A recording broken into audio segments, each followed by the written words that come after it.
Hi friends, welcome back to my YouTube channel. So ಇವತ್ತು ನಾನು ಗರಿಗರಿಯಾದ ಖಾರವಾದ ಚುರುಮುರಿನ ಮಾಡಿದ್ದೀನಿ. ಸೊ ಈ ಒಂದು ಚುರುಮುರಿನ 1 ತಿಂಗಳ ತನಕ ಮನೆಯಲ್ಲಿ ಸ್ಟೋರ್ ಮಾಡ್ಬೋದು. ಯಾವುದೇ ಕಾರಣಕ್ಕೂ ಹಾಳಾಗೋದಿಲ್ಲ, ಕೆಡೋದಿಲ್ಲ, ಬೂಸ್ಟ್ ಬರೋಲ್ಲ. ಸೊ ಇದು ದೊಡ್ಡವರಿಂದ ಚಿಕ್ಕವರಿಂದ ಎಲ್ರಿಗೂ ಕೂಡ ಇಷ್ಟ ಆಗುತ್ತೆ. ಸ್ಕೂಲಿಗೆ ಹೋಗೋ ಮಕ್ಕಳಿಗಂತೂ ಸಿಕ್ಕಾಪಟ್ಟೆ ಇಷ್ಟ ಆಗುತ್ತೆ. ಸ್ಕೂಲ್ ಮುಗಿಸ್ಕೊಂಡು ಮನೆಗೆ ಬಂದ ತಕ್ಷಣ ಟೀ ಜೊತೆನೋ, ಕಾಫಿ ಜೊತೆನೋ, ಇಲ್ಲ ಹಾಲು ಜೊತೆನೋ ಈ ಒಂದು ಚುರುಮುರಿನ ಕೊಟ್ಟರೆ ಮಕ್ಕಳಿಗೆ ಖಂಡಿತವಾಗ್ಲೂ ಇಷ್ಟ ಆಗುತ್ತೆ. ಸೊ ಸಂಜೆ ಬಂದಾಗ ಸ್ಕೂಲಿಂದ ಆಗಿರ್ಬೋದು, ಟ್ಯೂಷನಿಂದ ಆಗಿರ್ಬೋದು ಬಂದಾಗ ಮಕ್ಕಳಿಗೆ ಹೊಟ್ಟೆ ಹಸ್ತಿರುತ್ತೆ. ಏನಾದರೂ ಕೊಡೋಣ ಅಂತ ಅಂದರೆ ಏನು ಮಾಡಬೇಕು ಗೊತ್ತಾಗಲ್ಲ.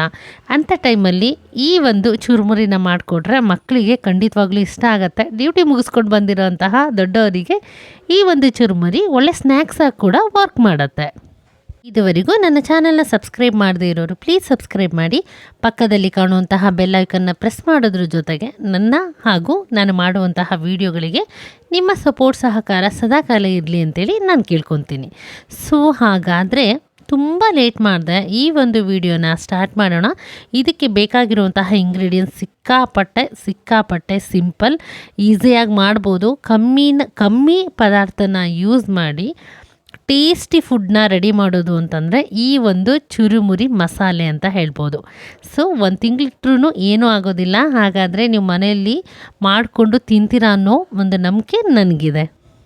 ಇದಕ್ಕೆ ಬೇಕಾಗುವಂತಹ ಇಂಗ್ರೀಡಿಯೆಂಟ್ಸ್ ಏನಪ್ಪ ಅಂದರೆ ಚುರುಮುರಿ ಪ್ಯಾಕೆಟ್ ಬೇಕಾಗತ್ತೆ.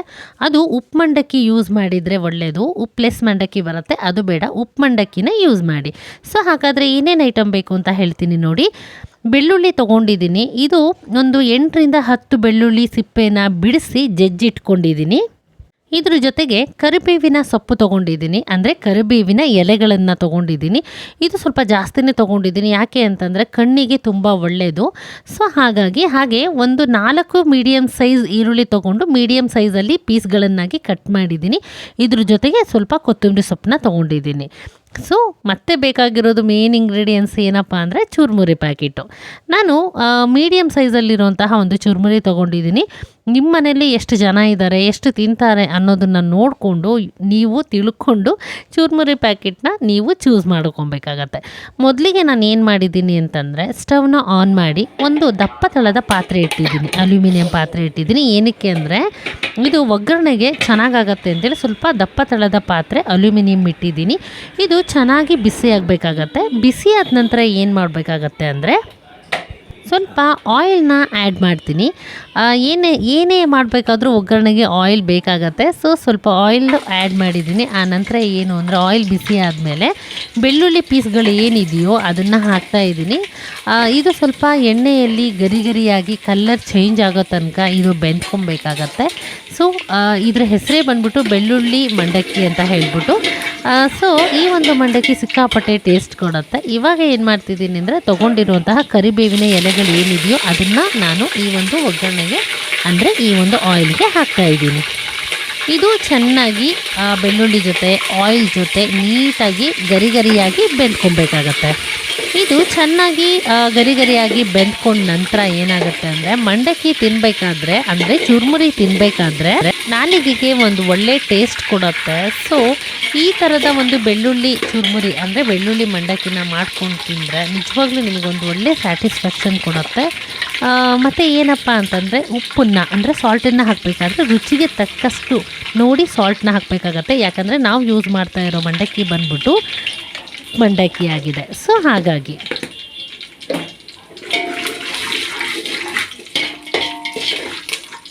ಇದು ಸ್ವಲ್ಪ ನೀಟಾಗಿ ಬಿಸಿ ಆಗಬೇಕು, ಗರಿಯಾಗಿ ಆಗಬೇಕು. ಒಗ್ಗರಣೆ ತುಂಬ ಈಸಿ. ಈ ಒಂದು ಚುರುಮುರಿ ನಮ್ಮ ಸೈಡೆಲ್ಲ ಮಂಡಕ್ಕಿ ಅಂತೀವಿ, ಇಲ್ಲಿ ಚುರುಮುರಿ ಅಂತಾರೆ. ಸೊ ಈ ಒಂದು ಚುರುಮುರಿ ಏನಿದೆಯೋ ಮಳೆಗಾಲದಲ್ಲಿ ಚಳಿಗಾಲದಲ್ಲಿ ಸಿಕ್ಕಾಪಟ್ಟೆ ಚೆನ್ನಾಗಿರುತ್ತೆ ತಿನ್ನಲಿಕ್ಕೆ. ಇಷ್ಟೇ. ಇವಾಗ ಸದ್ಯಕ್ಕೆ ನಾವು ಸ್ಟವ್ ಆಫ್ ಮಾಡಿಬಿಡೋಣ. ಈ ಒಂದು ಒಗ್ಗರಣೆ ಲೈಟಾಗಿ ಬಿಸಿ ಕಮ್ಮಿ ಆಗಬೇಕು. ಏನೇನು ಹಾಕಿದೆ ಈಗ ಏನು ಹಾಕಿದೆ ಅಂದರೆ ಆಯಿಲ್ ಹಾಕಿ ಆಯಿಲ್ ಬಿಸಿ ಆಗ್ತಾ ಇರಬೇಕಾದ್ರೇ ಬೆಳ್ಳುಳ್ಳಿ ಹಾಕಿದೆ, ಮತ್ತು ಕರಿಬೇವು ಸೊಪ್ಪು ಹಾಕಿದೆ, ಸಾಲ್ಟ್ ಹಾಕಿದೆ. ಇದು ಮೂರನ್ನು ಹಾಕಿ ರೋಸ್ಟ್ ಮಾಡಿಕೊಂಡೆ. ಸ್ವಲ್ಪ ಗರಿ ರೋಸ್ಟ್ ಮಾಡ್ಕೊಂಡಿದ್ದೀನಿ. ಅರಿಶಿನ ಪೌಡ್ರ್ ಬಿಸಿ ಇರ್ಬೇಕಾದ್ರೆ ಹಾಕಿದರೆ ಕಹಿ ಬರುತ್ತೆ. ಸೊ ಹಾಗಾಗಿ ಒಗ್ಗರಣೆ ಆಫ್ ಮಾಡ್ತೀವಲ್ಲ, ಸೊ ಅವಾಗ ಹಾಕ್ಬೇಕಾಗತ್ತೆ. ಅದಕ್ಕೆ ನಾನು ಸ್ವಲ್ಪ ಆಫ್ ಮಾಡಿದ್ಮೇಲೆ ಹಾಕ್ತೀನಿ. ಸ್ವಲ್ಪ ಚಿಟಿಗೆ, ಈ ಚಿಟಿಗೆ ಅಂದರೆ ಗೊತ್ತಲ್ಲ, ಕೈಯಲ್ಲಿ ಚಿಟಿಗೆ ಹಾಕ್ತೀವಲ್ಲ ಆ ಥರ ಚೂರು ಜಾಸ್ತಿ ಹಾಕಿದರೆ ಕಹಿ ಆಗುತ್ತೆ, ಯಾಕೆಂದರೆ ಇದು ಪ್ಲೈನ್ ಒಗ್ಗರಣೆ ಅಲ್ವಾ. ಸೊ ಇಷ್ಟೇ. ಅದಾದಮೇಲೆ ನಾನು ನೆಕ್ಸ್ಟ್ ಏನು ಮಾಡ್ತೀನಿ, ಇಷ್ಟೇ. ಈಗ ಬಿಸಿ ಮೀಡಿಯಮ್ ಇದೆ ಅಲ್ಲ, ಸೊ ಇವಾಗ ಏನು ಮಾಡ್ತೀನಿ ಅಂತಂದರೆ, ಇವಾಗ ನಾನು ಚಿಲ್ಲಿ ಪೌಡ್ರ್ ತೊಗೊತೀನಿ. ಚಿಲ್ಲಿ ಪೌಡ್ರ್ ತೊಗೊತೀನಿ. ಎಷ್ಟು ತೊಗೊತಾ ಇದೆಯಾ? 1 ಸ್ಪೂನ್? ಖಾರದ ಮೇಲೆ ಡಿಪೆಂಡು. ಇವಾಗ ನಾನು 1.5 ಸ್ಪೂನಿನಷ್ಟು ಚಿಲ್ಲಿ ಪೌಡ್ರ್ ಹಾಕ್ತಾ ಇದ್ದೀನಿ. ನಾವು ಮನೇಲಿ ಮಾಡಿಸಿರೋ ಚಿಲ್ಲಿ ಪೌಡ್ರ್. ಸಿಕ್ಕಾಪಟ್ಟೆ ಖಾರ ಇದೆ. ಬ್ಯಾಡಗಿ ಮತ್ತು ಗುಂಟೂರು ಎರಡು ಸೇರಿ ಮಿಕ್ಸ್ ಮಾಡಿ ಮಾಡಿಸಿದ್ದು. ಸೊ ಇದು ನೋಡಿ, ಇವಾಗ ಈ ಥರ ಗರಿ ಗರಿ ಆಗಿದೆ. ಇದು ಒಗ್ಗರಣೆ ಬೇಯಬೇಕಾದ್ರೇ ಹಾಕ್ಬಿಟ್ರೆ ಕಂಪ್ಲೀಟ್ಲಿ ಎಲ್ಲ ಅದು ಸೀದ್ ಹೋಗಿ ಅದು ತಿನ್ನೋಕ್ಕಾಗಲ್ಲ, ಕಹಿ ಹೊಡೆದ್ಬಿಡತ್ತೆ, ಮಾಡಿದ ಒಗ್ಗರಣೆ ವೇಸ್ಟ್ ಆಗುತ್ತೆ. ಓಕೆ, ಇವಾಗ ಇದೇನಾಗಿದೆ ಅಂತಂದರೆ ಒಗ್ಗರಣೆ ಕಂಪ್ಲೀಟಾಗಿ ಬೆಂದ್ಕೊಂಡಿದೆ. ವಿತ್ ನಾನು ಏನು ಮಾಡಿದ್ದೆ, ಸ್ಟವ್ ಕೂಡ ಆಫ್ ಮಾಡಿದ್ದೀನಿ. ಸೊ ಇವಾಗ ಇಷ್ಟೇ ಬಿಸಿಗೆ ನಾವೇನು ಮಾಡಬೇಕು ಅಂದರೆ, ತೊಗೊಂಡಿರೋಂತಹ ಚುರುಮುರಿ ಇದೆ ಅಲ್ವಾ, ಓಕೆ, ಸೊ ಅದನ್ನು ಹಾಕ್ಕೊಳ್ಳೋಣ ಇವಾಗ. ಇದು ಚಪ್ಪೆನಾ ಅಥವಾ ಇದು ಉಪ್ಪು ಮಂಡಕ್ಕಿ ಇದು. ಓಕೆ, ಇವಾಗ ಹಾಕ್ತೀನಿ. ಎರಡೂ ಮಾಡ್ಬೋದಲ್ಲ, ಒಂದೇ ಬೇಕು ಅಂತ ಏನಿಲ್ಲ ಅಲ್ಲ? ಇಲ್ಲ ಇಲ್ಲ, ಹಾಕಿ. ಎಷ್ಟು ಬೇಕು ಅನ್ನೋದನ್ನ ನೋಡ್ಕೊಂಡು ಹಾಕಿ. ಡಿಪೆಂಡ್ಸ್, ನಮ್ಮ ಮೇಲೆ ಡಿಪೆಂಡ್ಸ್ ಆಗಿರುತ್ತೆ. ನಮ್ಮನೇಲಿ 2 ಜನ ಇದ್ದಾರೋ, 3 ಜನ ಇದ್ದಾರೋ, 4 ಜನ ತಳ ತನಕ ಹಾಕಬೇಡಿ, ಒಳಗಡೆ ಕಸ ಇರುತ್ತೆ, ಆಮೇಲೆ ಏನು ಪೌಡರ್ ಇರುತ್ತೆ. ಸೊ ಹಾಗಾಗಿ ತಳದ ತನಕ ಹಾಕಬಾರ್ದು. ನಾನು ಯಾಕೆ ಈ ಒಂದು ಬ್ರ್ಯಾಂಡ್ನ ನಾನು ಚೂಸ್ ಮಾಡ್ತೀನಿ ಮಂಡಕ್ಕಿ ಅಂತಂದರೆ, ಊರಿನ ಕಸ ಇರಲ್ಲ ಅದರಲ್ಲಿ, ಆ ಬ್ರ್ಯಾಂಡಲ್ಲಿ ಕಡ್ಡಿಗಳಿರಲ್ಲ. ಓಕೆ ಓಕೆ, ಅಂದರೆ ಡೈರೆಕ್ಟಾಗಿ ಆರ್ಸೋದ್ರ ಬದಲು ಹಾಗೆ ಹಾಕೋದು. ಹೌದು, ತುಂಬ ಚೆನ್ನಾಗಿ ನೀಟಾಗಿ ಇದು ಮಾಡಿಕೊಟ್ಟಿರ್ತಾರೆ. ಬೇರೆ ಬ್ರ್ಯಾಂಡ್ಗಳಲ್ಲೂ ನೀಟ್ ಇರುತ್ತೆ, ಬಟ್ ನಮಗೆ ಸೂಟ್ ಆಗಿದೆ ಅಷ್ಟೇ. ಹೌದು, ನಮಗೆ ಸೂಟ್ ಆಗಿರೋದ್ರಿಂದ ಸೊ ನಮಗಿದು. ಇವಾಗ ಏನು ಅಂತಂದರೆ ನೋಡಿ, ಎಷ್ಟು ನೀಟಾಗಿ ಮಿಕ್ಸ್ ಆಗ್ತಾ ಇದೆ ಅಂದರೆ, ಯಾವುದೇ ರೀತಿ ಕಲರ್ ಹಾಕಿಲ್ಲ, ಏನೂ ಇಲ್ಲ, ಒರಿಜಿನಲ್ ಚುರುಮುರಿ ನೀಟಾಗಿ ಇದಾಗ್ತದೆ. ಮತ್ತು ಎಷ್ಟು ಸೌಂಡು ಗರಿ ಗರಿ. ಹೌದು, ಕೆಲವೊಂದನ್ನು ಮೆತ್ತಗೆ ಅನ್ಸ್ಬಿಡುತ್ತೆ. ಮತ್ತು ಇದನ್ನು ಮಾಡಿ ಇಟ್ಕೊಂಡ್ರೆ ಸುಮಾರು 1 ತಿಂಗಳಾದರೂ ಏನೂ ಆಗಲ್ಲ. ಅಂದರೆ ಕವರಲ್ಲಿ ಕವರಲ್ಲಿ ಹಾಕಿ ಒಂದು ಟೈಟ್ ಕಂಟೈನರಲ್ಲಿ ಕ್ಯಾಪ್ ಹಾಕಿ, ಕವರಲ್ಲಿ ಹಾಕಿ ಲಾಕ್ ಮಾಡಿ ಆಮೇಲೆ ಕಂಟೈನರ್ ಹಾಕಿ ಕ್ಯಾಪ್ನ ಟೈಟಾಗಿ ಕ್ಲೋಸ್ ಆಗಬೇಕು. ಅವಾಗ 1 ಮಂತ್ ಆದರೂ ಏನಾಗಲ್ಲ. ಈ ಥರ ಮಾಡಿ ಇಟ್ಕೊಂಡ್ರೆ ಮಳೆ ಬರೋ ಟೈಮಲ್ಲಿ ಕೆಲವರು ಟಿಫನಿಗೂ ಯೂಸ್ ಮಾಡ್ತಾರೆ.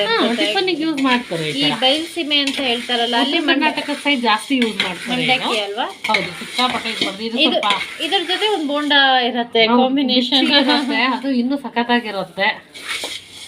ಇಲ್ಲಾಂದ್ರೆ ಎಣ್ಣೆ ಒಳಗೆ ಕರ್ದಿರೋಂಥ ಮೆಣಸು ಇರತ್ತಲ್ಲ, ಅದನ್ನು ಕೊಡ್ತಾರೆ. ಅದು ಅಷ್ಟೇ ಜೀರಿಗೆ ಹಾಕಿ ಮಾಡಿರ್ತಾರೆ, ಸಖತ್ತಾಗಿರುತ್ತೆ. ಇವಾಗ ಆಗಿದೆ ಇದು. ಓಕೆ, ಸೊ ತೋರಿಸ್ಬೋಣ ಅಲ್ಲ. ಸರ್ವಿಂಗ್ ಬೌಲ್ ರೆಡಿ ಇದೆ. ಮಾಡಿರುವಂತಹ ಚುರುಮುರಿನ ನಾನಿವಾಗ ಸರ್ವ್ ಮಾಡ್ತೀನಿ. ಎಸ್,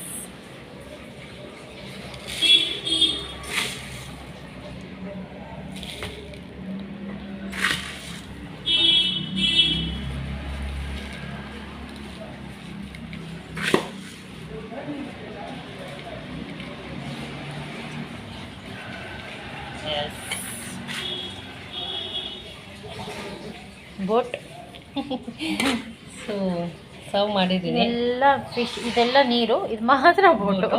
ಇವಾಗ ಡೆಕೋರೇಟ್ ಮಾಡೋಣ ಅಂತ ಹೇಳಿ ಕೊತ್ತಂಬರಿ ಸೊಪ್ಪು ಮಾಡ್ತಾ ಇದ್ದೀನಿ. ಸ್ವಲ್ಪ ಅಲ್ಲಲ್ಲ ಇಡ್ಲಿ ಅಂತ ಚೆನ್ನಾಗಿ ಕಾಣಲಿ ಅಂತ ಅಷ್ಟೇ, ಸುಮ್ಮನೆ ಎಲ್ಲ ಹೊಟ್ಟೆಗೆ ಹೋಗೋದು. ಇಲ್ಲಿ ಈರುಳ್ಳಿ ಪೀಸ್ಗಳನ್ನು ಇಡ್ತಾ ಎಲ್ಲ ಫಿಶ್ಶು.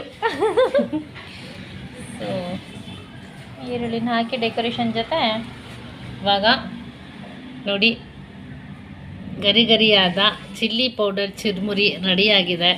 ಸೊ ಟೇಸ್ಟ್ ಮಾಡೋದು ಒಂದೇ ಬಾಕಿ ಇದೆ. ಇದು ನಿಮ್ಗೆ ಇಷ್ಟ ಆಗುತ್ತೆ ಅಂತ ಕೂಡ ಅನ್ಕೊಳ್ತೀನಿ. ಎಸ್, ಟೇಸ್ಟಿಯಾಗಿ ಖಾರವಾಗಿ ಒಂಥರ ಈ ಮಳೆ ಬರೋ ಟೈಮಲ್ಲಿ ಟೀ ಜೊತೆ, ಚಳಿಗಾಲದಲ್ಲಿ ಟೀ ಜೊತೆ ತಿಂತಾ ಇದ್ರೆ ಸಕ್ಕತ್ತಾಗಿರುತ್ತೆ. ಸೊ